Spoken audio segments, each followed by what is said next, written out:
9 sati i 10 minuta, dobro vam jutro za početak našeg sportskog ponedjeljka. Pa rekli bismo jedan neobični sport, jedan riječki klub koji se jako trudi da pruži nešto drugačije u našem gradu. Riječ je, neću detaljnije, o japanskoj borilačkoj vještini, a o ovom atraktivnom i zanimljivom sportu govorit će nam iz riječkog kendo kluba Ivan Marko Tomljenović, glasnogovornik Hrvatskog kendo saveza. Dobar dan, dobro nam došli. Dobro jutro svim slušateljicama i slušateljima i vama u studiju i režiji. Hvala lijepa. Evo za početak ono laičko pitanje. Rekli smo da je riječ o japanskoj borilačkoj vještini, no to je sve što znamo. Što je zapravo kendo? Idemo od vrlo jednostavne definicije sa dvije riječi. Japansko mačevanje. To je ono najosnovnije što možemo reći o kendu. Dalje, kad produbljujemo malo što bi to bilo, kendo je vještina japanskog mačevanja koja je nastala na tragu samurajskih vještina, gdje su oni kroz razne vremenske periode pomalo razvijali i došli do nekakvog zaključka da baš vježbati sa pravim oštrim mačevima i nije zgodno baš po vaše kolege s kojima vježbate, tako da su onda razvijali i opremu i načine vježbanja da to bude, ajmo tako reći, manje opasno ili čak bezopasno. A onda u onim mirnodopskim razdobljima 17. i 18. stoljeće u Japanu su to pretvorili i u ne samo vježbanje, nego i razvijanje vlastite osobnosti, karaktera i nekih drugih dimenzija osim samo te, ajmo reći, sportske, fizičke, mačevalačke. Jasno. Znači, osim sportske, tu je i tako nekakva, ajmo reći, duhovna dimenzija. Kako onda izgleda trening? Pa u biti kad gledate trening, takve stvari ne primijetite, on izgleda dosta fizički aktivno, atraktivno, glasno, vrlo puno, izgleda konfuzno nekome ko se ne razumije u to.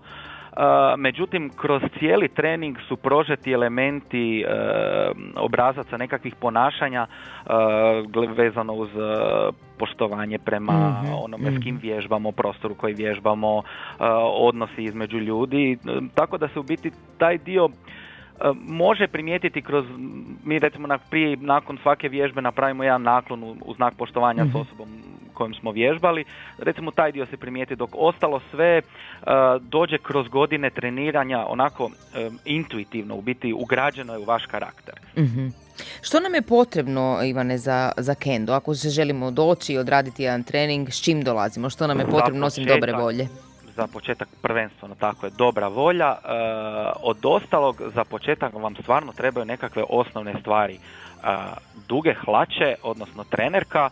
Ako je vani jako vruće, onda može i kratke, ali zbog sigurnosti ipak baratamo s nekakvim, ajmo tako reći, mačevima, štapovima, bolje da su duge, gore kratka pamučna majica, kratkih rukava i jedna bočica s vodom.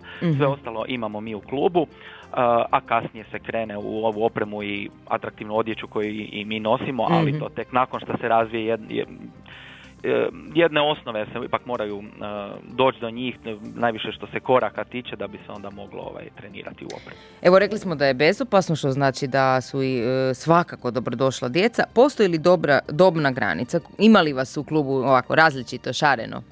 Pa u načelu, koliko znamo u Japanu, ta dobna granica je vrlo nisko.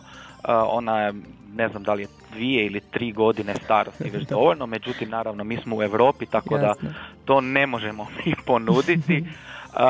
Mi smo stavili našu dobnu granicu negdje oko 7 ili 8 godina, sa iznimkom ako je dijete baš zrelo, može i 6, međutim to se onda procijeni na tih prvih par treninga, da li će to ići već sada ili možda za koju godinu. Što se našeg kluba tiče, mi nekako i prednjačimo u Hrvatskoj što se tiče popunjenosti naše junior grupe, tako da imamo jedno 10-12 djece, većinom u dobi između 9, imamo jednog dečka od 8, ostali su od 9 do negdje 12 godina. Dobro, a postoje li i stariji ljudi? Naravno, gornja granica samim time ne postoji, mi treniramo svi skupa u starijoj grupi, znači klinci imaju svoju, mi smo onda u starijoj, to je znači od nekakvih 18 17 godina do, šta se kaže, od 7 do 77, dobro. Ni 77 nije granica, jer evo, u Japanu postoje turniri za 100-godišnjake, tako da... Genijalno, ali opet je to Japan, moramo ponoviti, mi imamo neku dobu. Mislim da je najstariji član 60+. Odlično, tako super. Da definitivno, super. Što se gornje granice, nema nikakve granice ni za započeti, a ni za ono, do kad ćete trenirati. Znači, kendo se trenira čitav život. Koliko je ovaj sport, Ivane, rasprostranjen u Hrvatskoj? Vidjeli smo, znači Rijeka ima svoj klub, ali kako je u drugim gradovima u Hrvatskoj? Pa malo nas je ovo zadnje razdoblje, nešto prije covida i sam covid, neću reći 10 nije 10 ali smanjena je sad količina i ljudi i klubova. Međutim, još uvijek je to na jednom, ne možemo reći zadovoljavajućem nivou, ali postoji. Znači, ovako je situacija. Trenutno Zagreb ima 2 aktivna kluba, Samobor i se restarta sad na jesen. Onda idemo Pula, bi se trebala restartati isto sad na jesen. I postoje još Zadar i Split. Odlično. U Splitu su 2 kluba, jedan je noviji i jedan je isto ovako malo manje aktivan, ali znači u većim gradovima osim Osijeka postoji, naravno sa tendencijom širenja nadalje, međutim to ide svojim nekim tempom. Da, jasno, evo jedno kratko pitanje, ono što me zanima, s obzirom da je to japanska borilačka vještina, gdje se usavršavate, gdje ste se evo vi usavršavali, jer postoji ovdje nekakav majstor kenda? Nažalost, recimo za razliku od Srbije koja konstantno je i barem do sada imala prisutnog jednog japanskog majstora, to je u nastavku još od Jugoslavije ostalo njima, međutim Hrvatska nije imala tu priliku. Tako da početci Hrvatskog kendo saveza, a onda vrlo slično i početci riječkog kluba, su u biti vezani za jako puno odricanja i putovanja onih koji su prvi započeli, tako da se to učilo u početku od njemačkih kendoka, ljudi koji treniraju kendo i dosegli su dalje. Onda se nekako dosta povezalo, to govorim sad o hrvatskim prilikama, znači onda se dosta povezalo sa mađarskim klubovima, tako da se od njih učilo, a zadnjih nekakvih 5 godina smo imali izbornika iz Italije koji onda svoje znanje dolazio k nama i mi smo odlazili k njemu, tako da smo onda nekako se sad dosta povezali i s njima i još smo također povezani dosta i sa nekim austrijskim klubovima.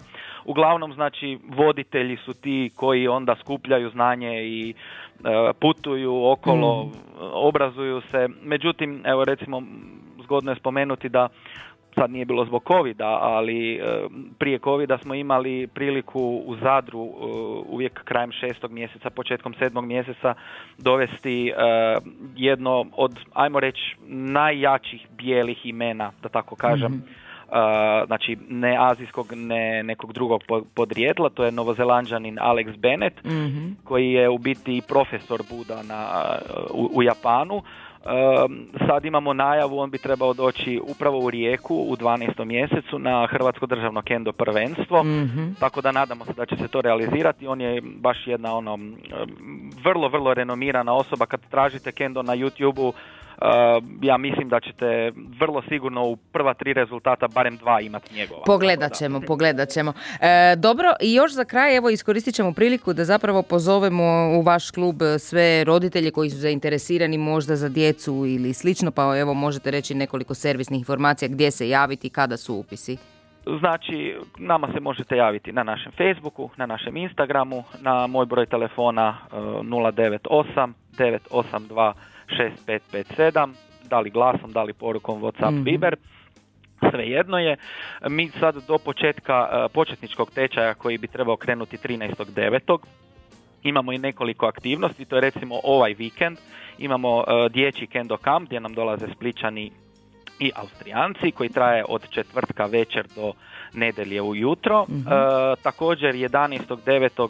možemo još sad najaviti, to je gradska manifestacija Olimpijskog dana, pretpostavljam da će biti na Korzu, još nemamo točne informacije i tamo ćemo biti i sudjelovati, imat ćemo vjerojatno organiziran jedan mali klubski turnir pa ćete moći vidjeti kako i to izgleda. Super. Svakako nam se na svakom od naših evenata možete javiti, kažem, dostupni smo kako god vama odgovara. Odlično, evo čuli smo sad sve informacije informacije i sad onako turbo kratko pitanje za kraj. Kako se zovu ljudi koji treniraju kendo? Bili ste rekli, ali nisam uspjela uhvatiti. Kendo. Sam kendoka. Kendoka. Koristi se još naziv i kenshi, što je u biti mačevalac.